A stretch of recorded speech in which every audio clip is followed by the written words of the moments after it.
Hello guys, यो BP highway राजमार्ग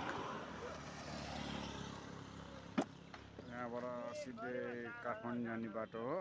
हामी चाहिँ यो बर्दिवासमा छौँ अहिले। यहाँ हेर्न सक्नुहुन्छ यतापट्टि आजको बर्दिवास रिसोर्ट हो। यो बीपी हाईवे राजमार्ग हजुरलाई हामी नयाँ ठाउँ देखाउनेछौँ। हाम्रो जहिले पनि हजुरले नयाँ ठाउँलाई लाइक सब्सक्राइब गरिदिनु होला। यहाँबाट जति पनि आएको यो सब नेपालको केही कार्यमा लगानी हुनेछ। आम्दानी आएको स्रोतलाई चाहिँ नेपालकै केही स्रोतमा लगानी हुन्छ। मेरो यो च्यानललाई लाइक सब्सक्राइब गरिदिनु होला प्लिज। नेपालीहरूलाई जनाउन चाहन्छु। डेली हजुरलाई केही न केही नयाँ केही न केही कुराहरू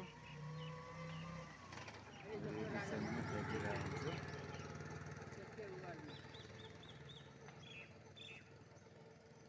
हङकङमा राखेको पैसा पनि गयो, जापानमा राखेको पैसा पनि गयो।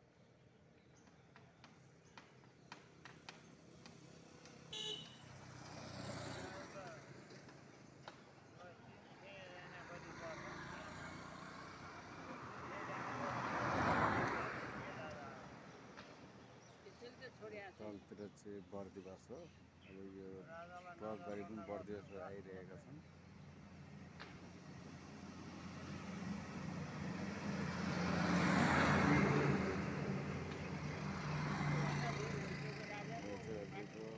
बर्दिवास काठमाडौँ बीपी हाईवे राजमार्ग।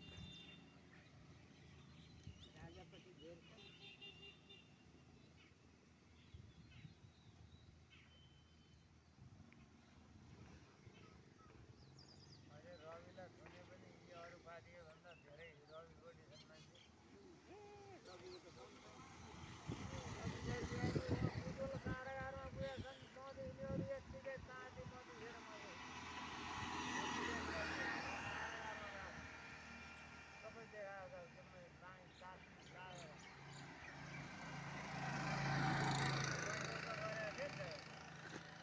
गरेर पठाएको थियो नि त आन्दोलन स्थगित गरेर वार्ता गराएर जो तपाईँहरू फर्किनुहोस्, तपाईँहरूकोमा म आउँछु, जम्मै तपाईँहरूको काम पछि गरिदिन्छु